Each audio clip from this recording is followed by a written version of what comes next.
palavra de Deus diz assim: a caminho de Jerusalém, Jesus passou pela divisa entre Samaria e Galileia.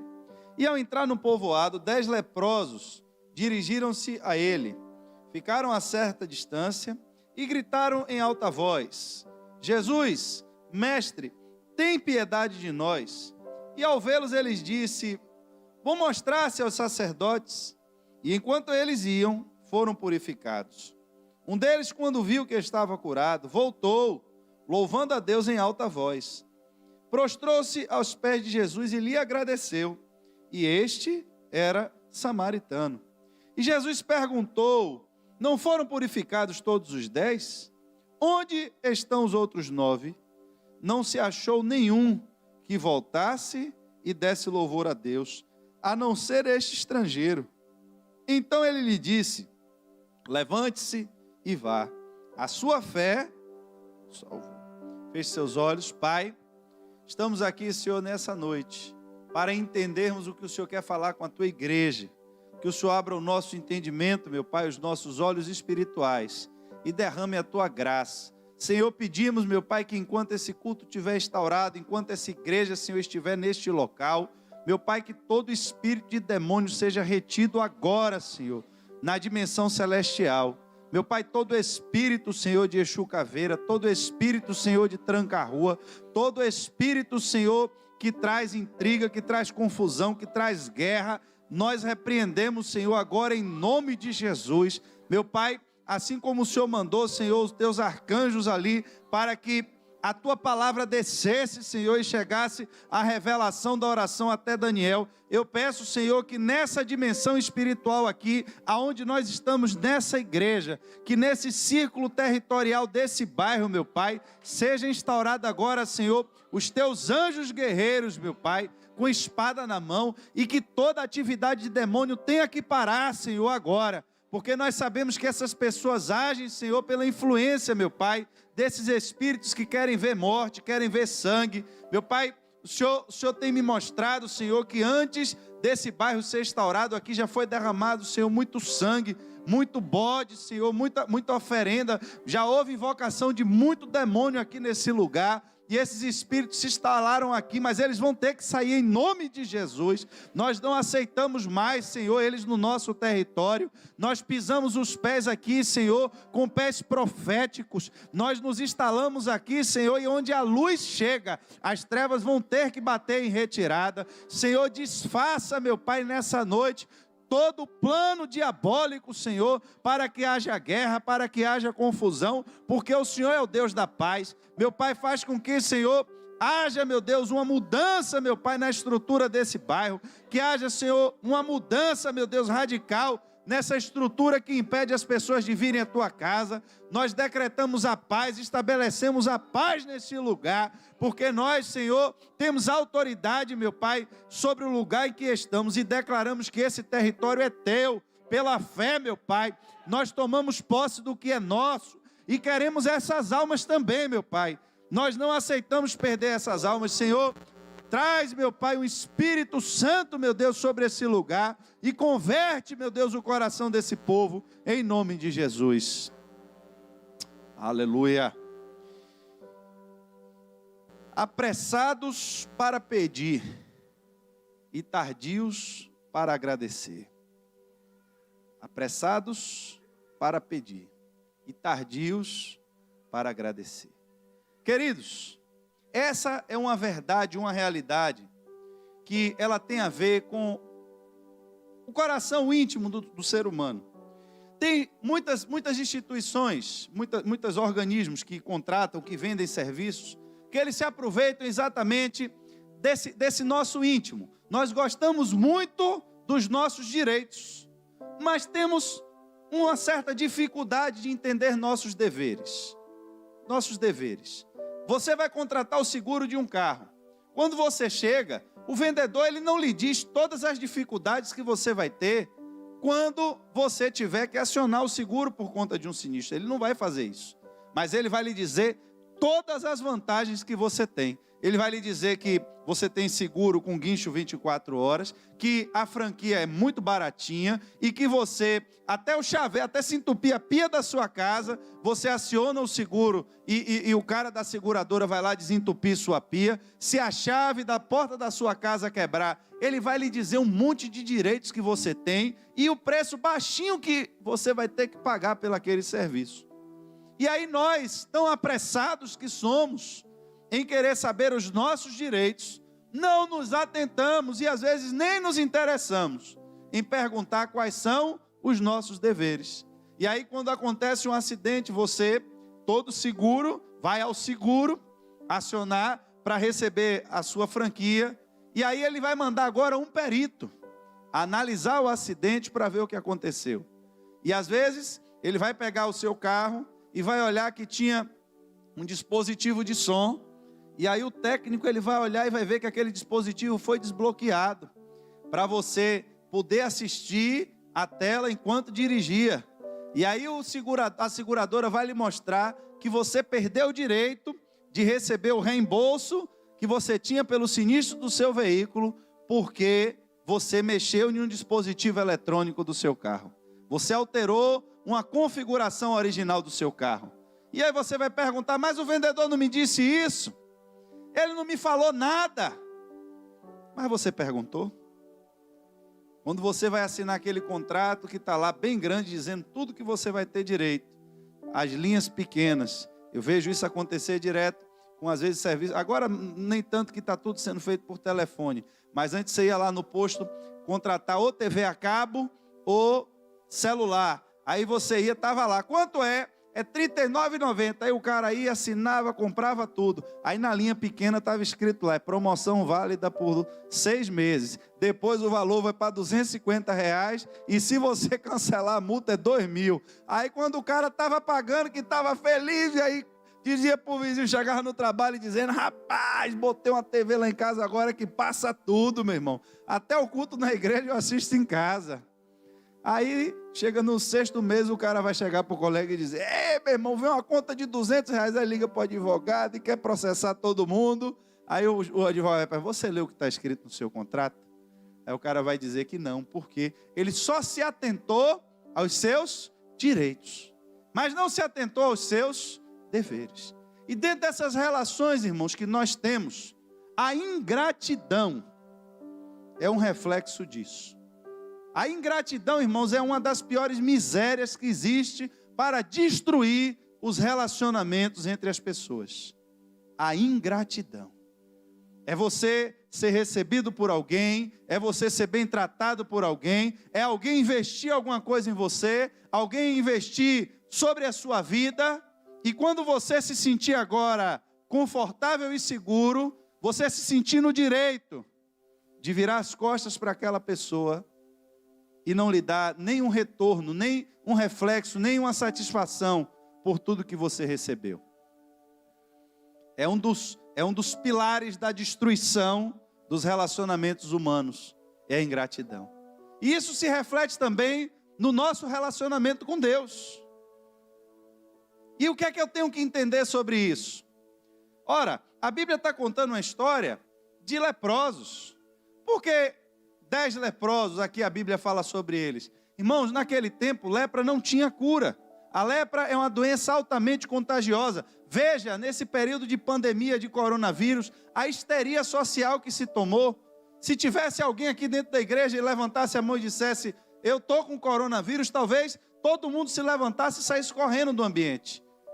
Ninguém estava querendo contato com ninguém que soubesse que teve contato com alguém que estava doente. E aí, agora imagine que essa doença nem todos estavam morrendo.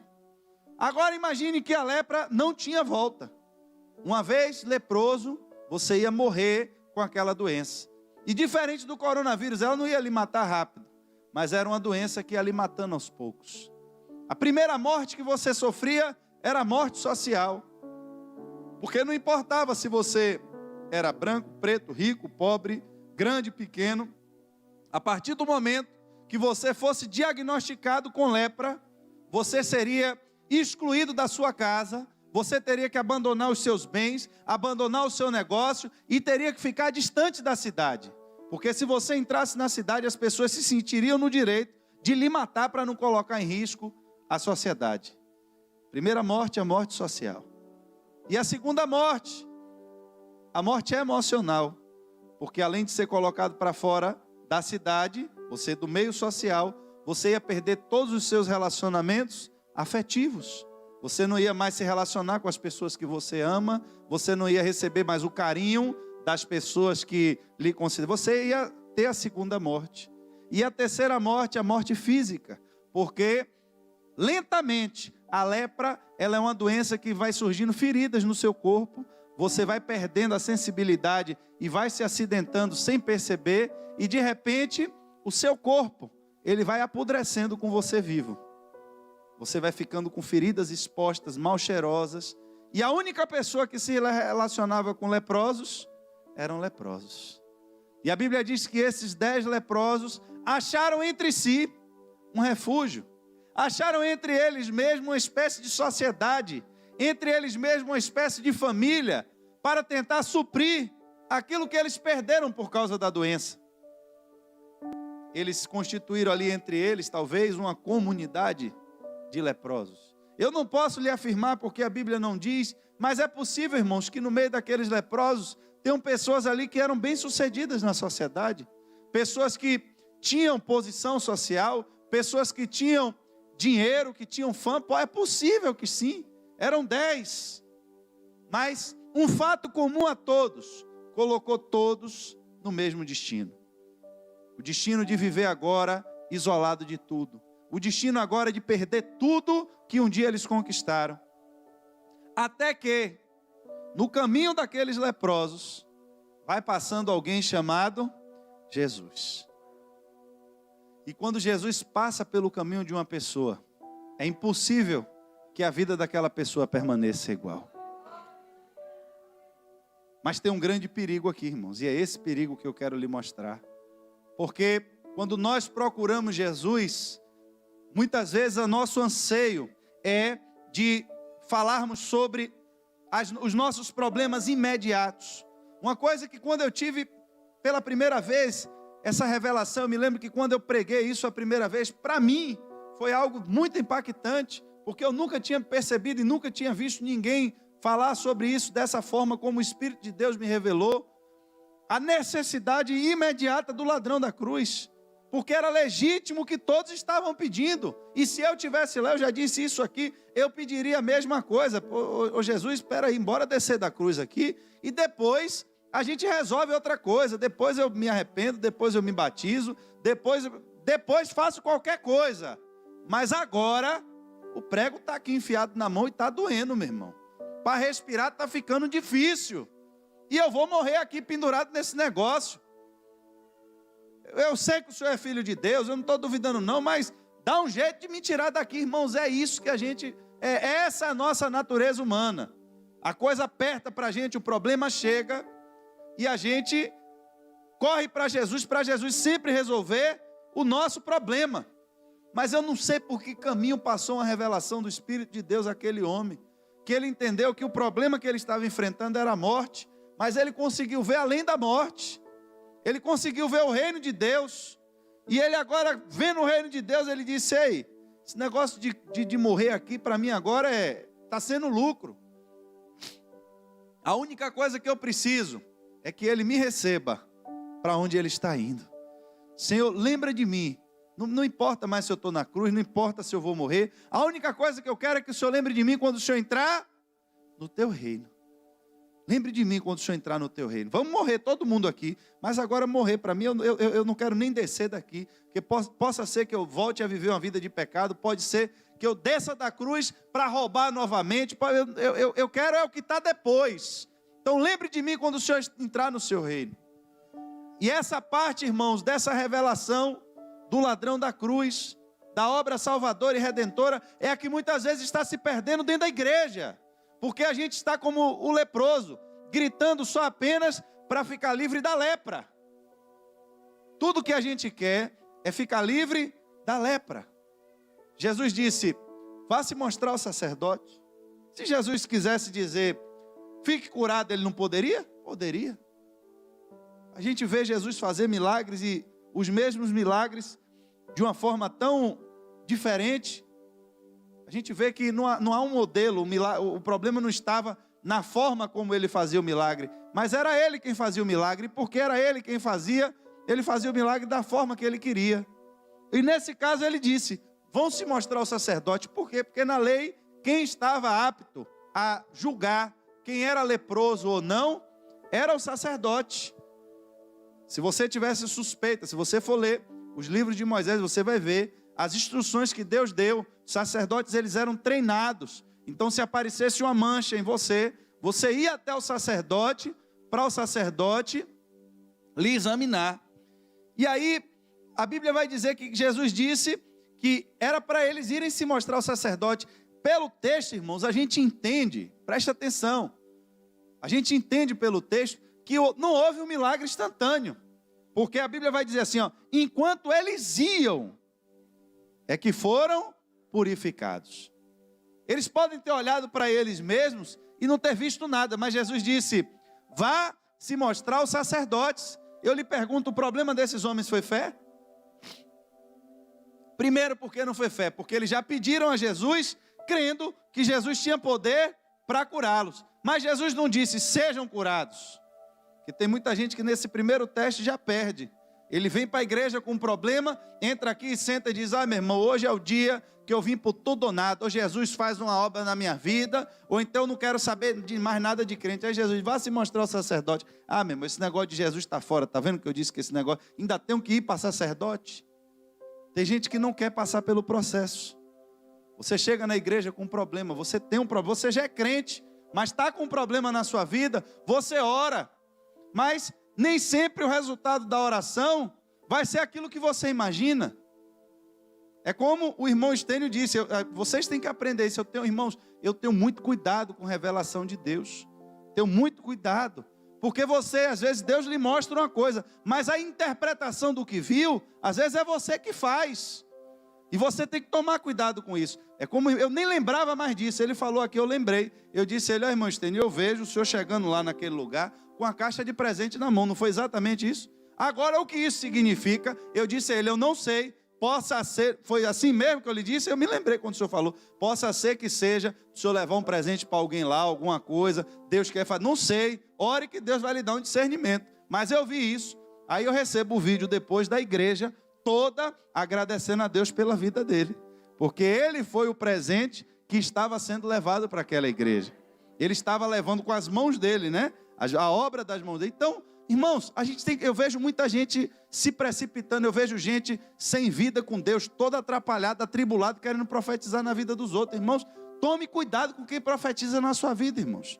Nem toda profecia que você ouve é de Deus, nem toda, tome cuidado. E aqui você ouve, às vezes que é do profeta, veja o que o profeta viu, porque às vezes nem sempre a interpretação é o que ele lhe disse. Ele viu, mas o que foi que quis dizer? Você que Deus lhe deu esse dom, tome cuidado com o que você diz na vida das pessoas. Porque quando você chega e diz que Deus disse, você tem que tomar cuidado, porque você pode destruir a vida de alguém. Falando besteira, falando baboseira sem responsabilidade.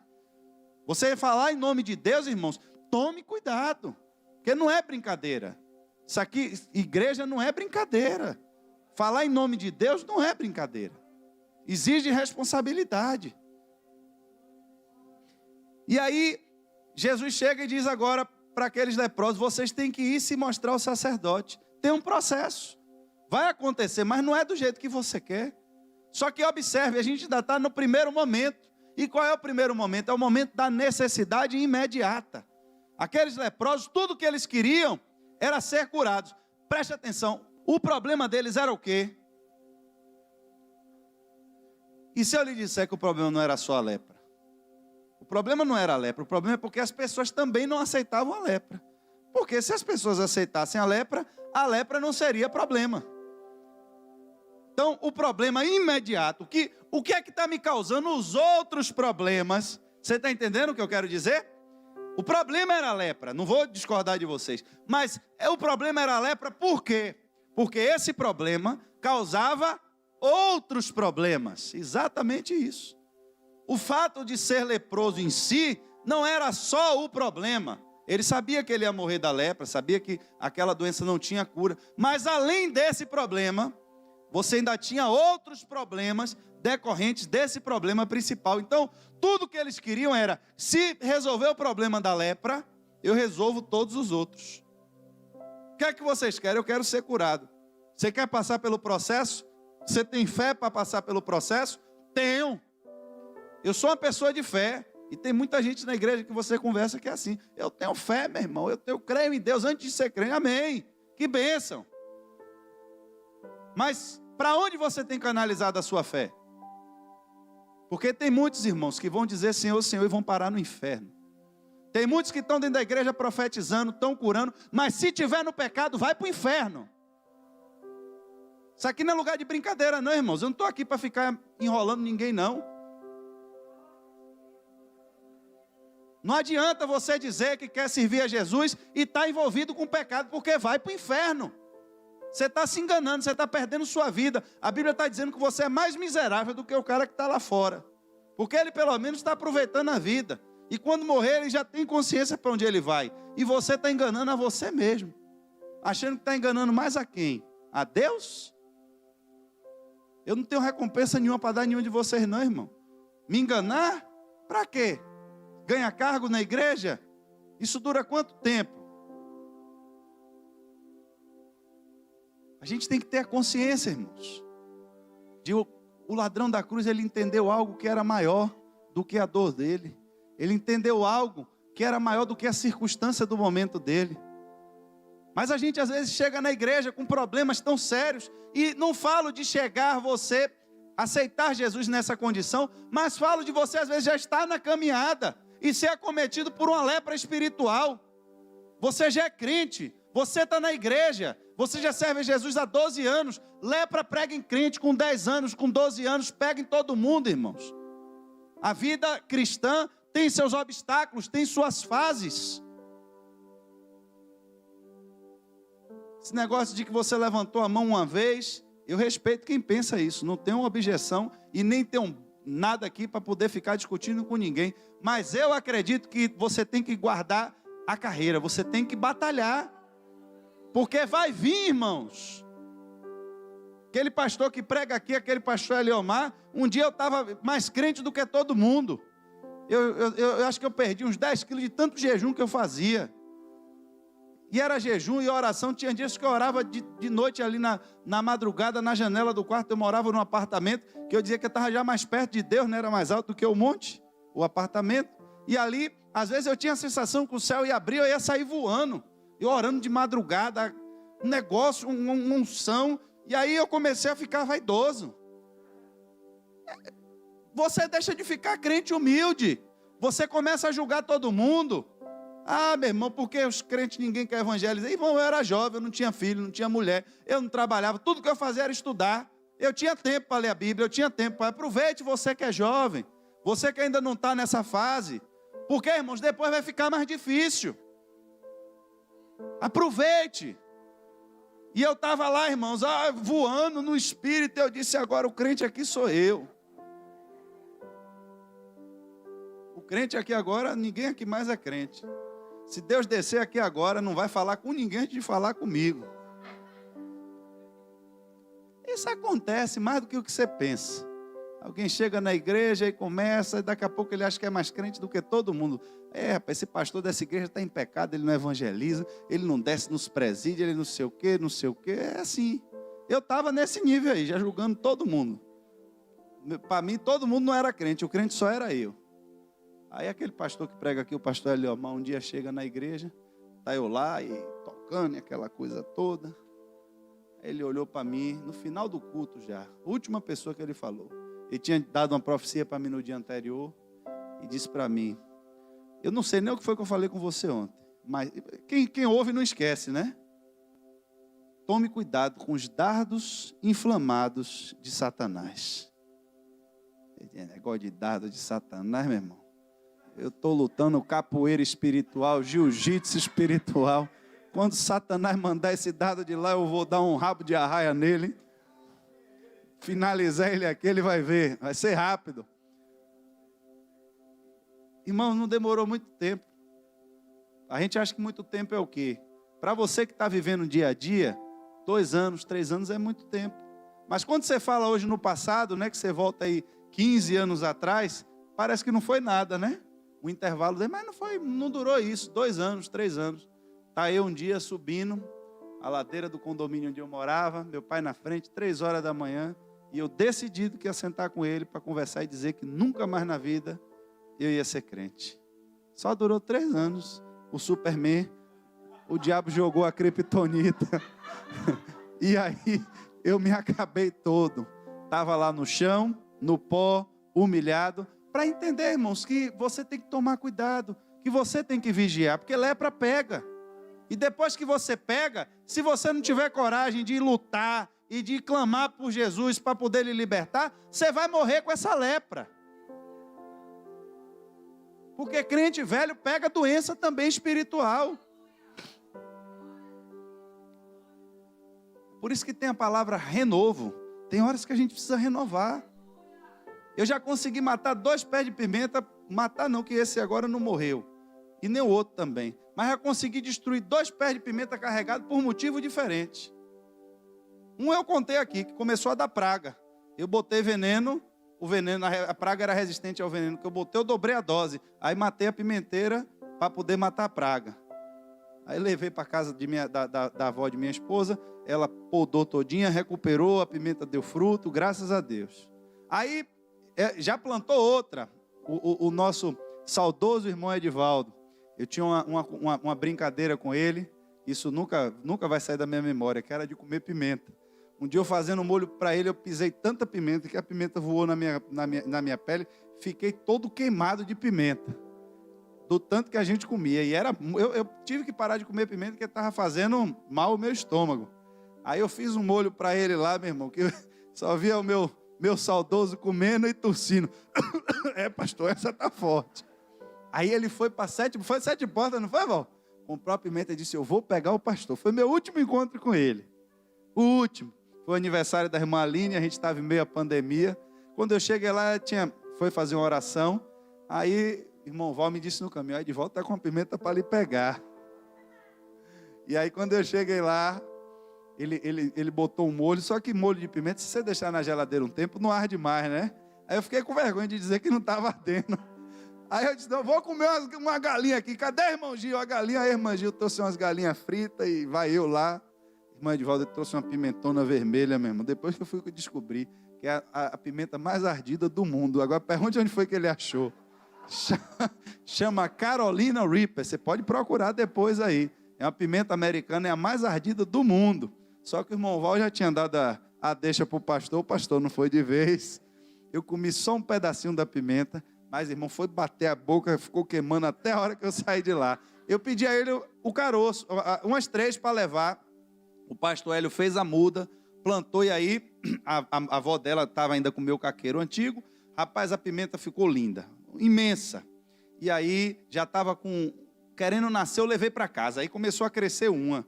Aí a pimenta estava ficando bonita. Aí começou a encher de flor, só que as flores estavam caindo. Eu disse, meu irmão, vou ter que botar um adubo. Aí eu fui botar adubo, botei adubo demais. A folha começou a amarelar. E caiu as folhas tudo da pimenta. Mas a vermelha ainda está lá, a pimenta não caiu não. Mas eu fui olhar com cuidado ela hoje, eu estou vendo que caíram as folhas, mas está renovando de novo. Está nascendo um bocado de folhinha. Sabe por quê, irmãos? Porque a raiz continuou no solo. O que é que eu quero lhe dizer? Às vezes a gente é assim, olha, problemas diferentes. Uma, eu quase destruo tentando matar a praga. E a outra, eu matei para tentar dar fruto. De tanto adubo, uma quer dizer produtos diferentes, né? Significa que tudo na dose errada, irmãos, mata crente também. Preste atenção no que o Espírito está falando com você, que isso não tem nada a ver com a mensagem, mas se veio, segura aí. Mata crente do mesmo jeito. Tanto não fazer nada, vai pegar praga, vai pegar doença e vai morrer, como querer dar fruto demais, mais do que o que você tem capacidade para dar. Tem gente que quer fazer o que não foi chamado. Tem gente que quer se meter em brigas espirituais. Eu lembro aqui, vocês estavam aqui na igreja, Aquele pastor Eliomar, ele veio pregar aqui na vigília, ele disse que levaram ele para orar num sanatório. Quando ele chegou lá, que ele viu o nível espiritual de demônio que estava, ele disse, quem vai orar aqui é outro, eu vou me embora. E ele explicou por quê, porque eu ia me envolver num cansaço, numa batalha espiritual tão grande, que eu não ia conseguir ministrar de noite. Eu vi isso acontecer uma vez. Eu estava com uma missionária, uma vez africana, ela estava com a gente, e se manifestou na igreja um demônio tão violento. Eu nunca vi aquele demônio. Ela disse que aqui no Brasil foi a primeira vez que ela viu esse demônio se manifestar. Ela só tinha visto na África. E quando esse demônio se manifestou, ela teve que fazer um trabalho para expulsar. Ela saiu do culto, irmãos, ela precisou pedir um energético para tomar, de tão exausto e esgotado que estava o corpo dela. Batalhas espirituais, você tem que saber o que é que Deus lhe chamou, até em que nível você pode ir. Tem gente que quer ir além, quer ir mais, e aí, meu irmão, uma hora a lepra lhe pega, uma hora a doença espiritual lhe pega, a exaustão espiritual lhe pega. Porque nós temos que entender, aqueles homens, o problema deles não era a falta de fé. Eles não eram incrédulos. Eles tinham um problema. Todos concordam aqui, a Bíblia diz, eles tinham um problema. Era o problema principal da vida deles, era o foco do problema. Jesus, eu quero que o Senhor intervenha na minha história, eu quero que o Senhor intervenha na minha vida. O que é que você quer, meu filho? Eu quero que o Senhor resolva o problema da lepra. Vai ter um processo, eu aceito o processo. Mas você não está vendo nada, não importa. Eu vou caminhar em direção ao meu milagre. Eu vou caminhar na direção que o Senhor mandou. Mas eu estava indo para cá, o Senhor mandou ir para lá, eu vou voltar. E se eu chegar na cidade e não for curado, eu vou morrer. Já entendeu isso, irmãos? Se eu entrar na cidade e não acontecer nada, eu vou morrer. Mas eles foram assim mesmo, creram. O problema não era a falta de fé. O problema, irmãos, é que no meio do processo, no meio do trajeto, eles descobriram que estavam curados. E aí, irmãos, quando eles descobriram que estavam curados, a Bíblia vai dizer que somente um deles, quando viu que estava curado, louvou a Deus pela cura. Um deles voltou até Jesus. E os outros 9? Eu lhe pergunto, voltaram para onde? Eles voltaram exatamente para as pessoas que tinham abandonado eles. Eles voltaram exatamente para a vida que tinham tomado deles. Eles voltaram àqueles lugares que eles não eram mais bem-vindos. Eles voltaram para aquelas pessoas que estavam dispostas a matar eles se eles voltassem. Irmãos, isso é uma estatística triste. É uma estatística de que 10% das pessoas que recebem um milagre de Deus vão ter gratidão no coração a Deus pelo que Ele fez. É uma estatística terrível. E o pior é que esses 10% ainda são 10% do que você menos espera. Porque Jesus disse, esse homem ainda era samaritano. Era alguém que não tinha comunicação, não tinha... Irmãos, preste atenção no que eu quero dizer. Tem muita gente por aí atrás de cura. Tem muita gente por aí atrás de uma intervenção de Deus. Qual é o seu problema, irmão? Não, meu problema é porque eu não tenho dinheiro. Estou aqui porque Deus tem que abrir a porta do céu para me abençoar. A pergunta é, se Deus lhe der dinheiro, irmão, você vai fazer o quê? Porque pela estatística aqui está dizendo que de 10, só um vai permanecer na igreja. 9 vai voltar para o mundo de onde ele foi excluído, porque ele só veio para a igreja porque botaram ele para fora de lá.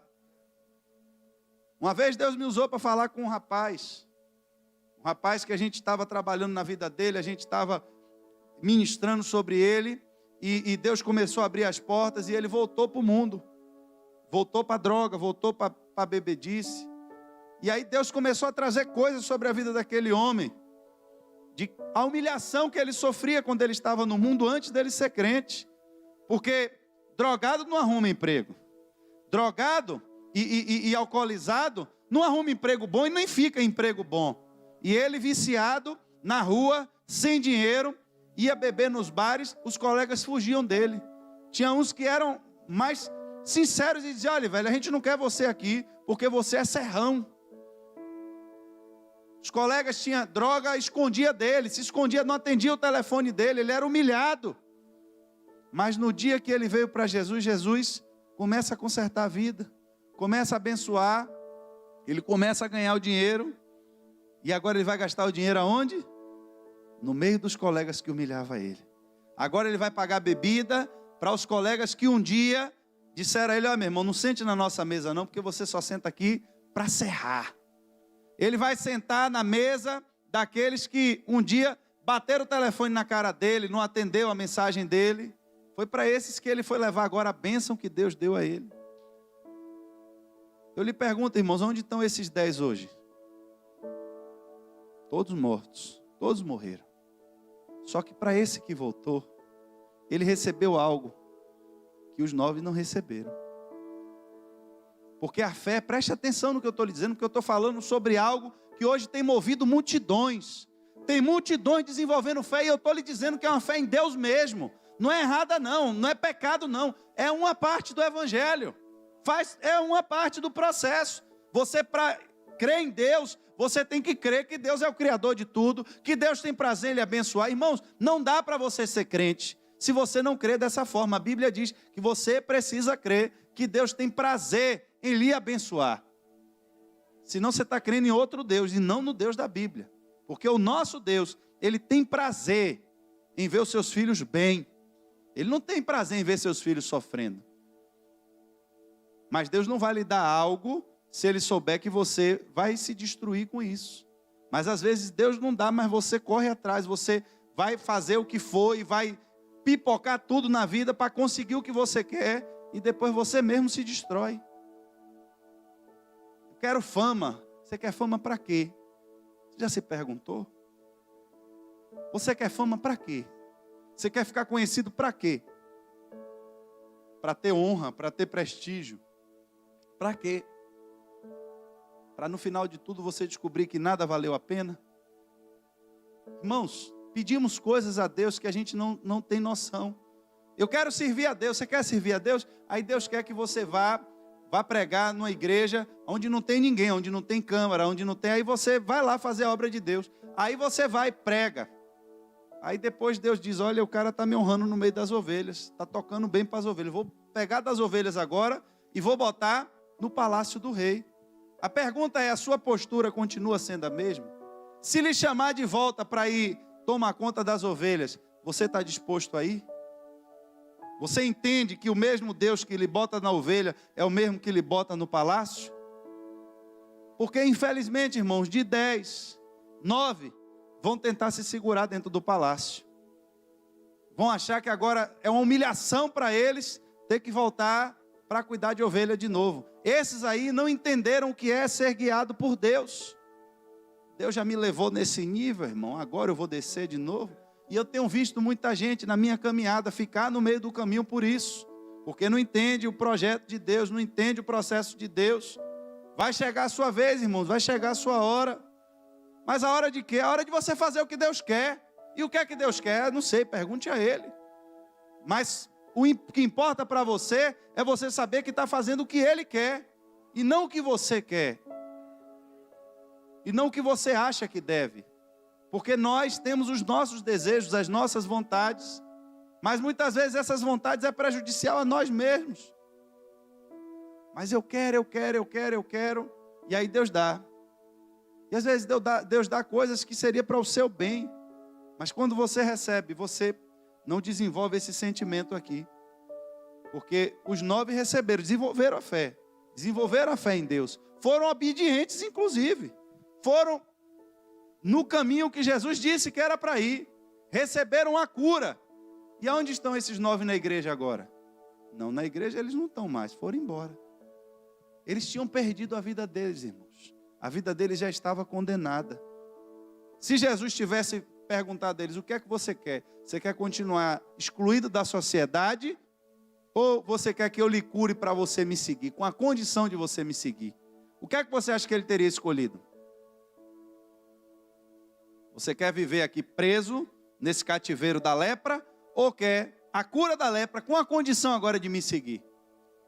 Com certeza eles iam querer seguir Jesus. Só que Jesus não impôs isso. Jesus curou eles pela misericórdia. Só porque Ele quis. Tem muita gente, irmãos, que é curado, não é mérito seu ser curado não, irmãos. Ah, meu irmão, eu recebi uma cura de Deus. Parece que você virou mais crente do que todo mundo, porque recebeu uma bênção de Deus. Não, irmãos. É a misericórdia de Deus. Ele teve pena de você. Teve misericórdia, Ele amou, Ele ama você. Se Deus pudesse, Jesus, aonde Ele passava, Ele curava todo mundo.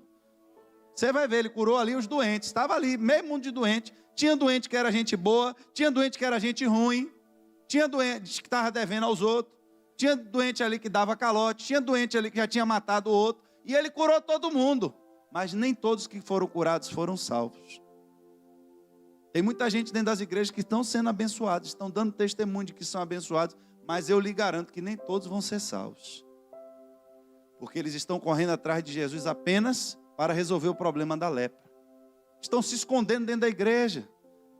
Tem gente dentro da igreja, irmãos, que só quer tirar vantagem de alguma coisa.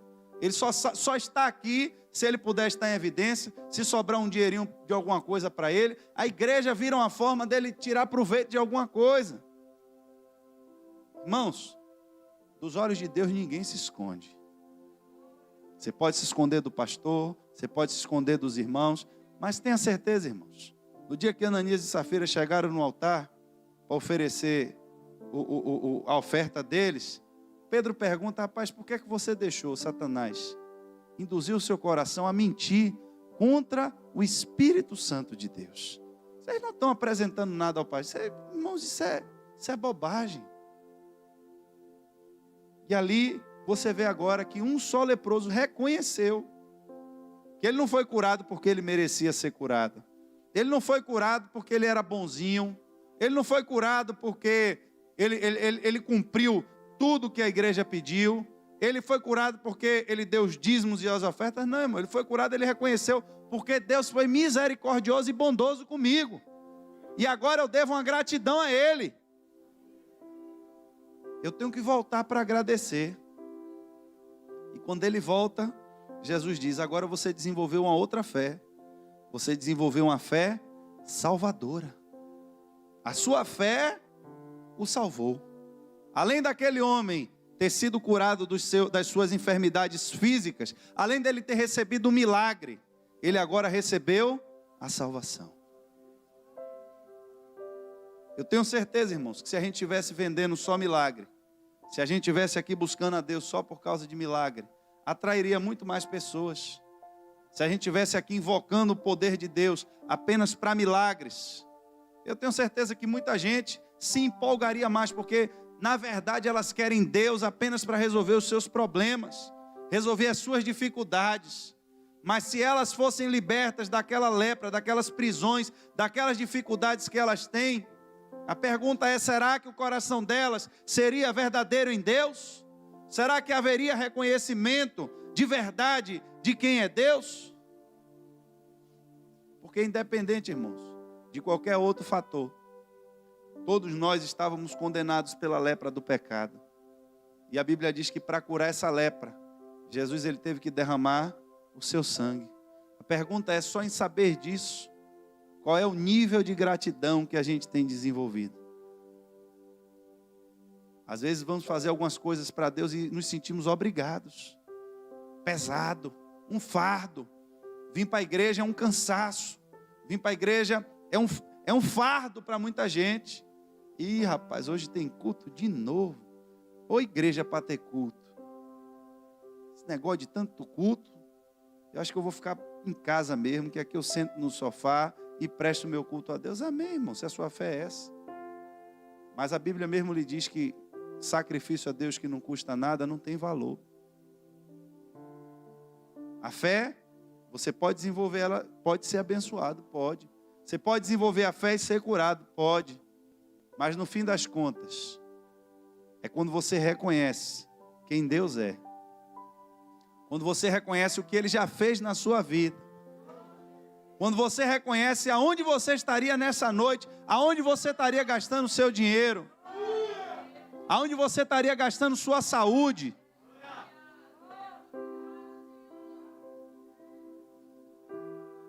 As mortes espirituais, as mortes sentimentais, as mortes sociais, as mortes afetivas que você já viveu nessa vida e que Deus restaurou toda.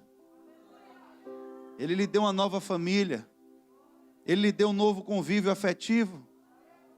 Ele lhe deu um novo grupo para você chamar de irmãos. Antes as pessoas no mundo onde você sentava lhe humilhavam, zombavam de você, colocavam apelido, fazia bullying, né? A palavra do momento, bullying. Bullying.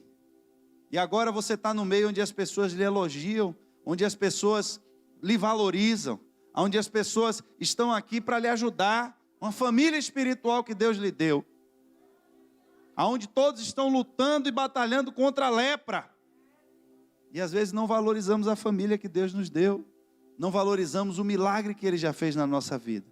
Irmãos, um coração agradecido desse homem foi a chave para a sua salvação. Não permita, irmãos, que você seja um crente limitado, que tenha fé apenas para receber milagres de Deus, que tenha fé apenas para receber a cura de Deus. Não se satisfaça apenas com isso, porque eu disse a você, nem todos que foram curados foram salvos. Mas aqueles que de verdade entenderam qual era a missão de Cristo, entenderam o valor do seu sacrifício, esses entenderam o milagre da salvação.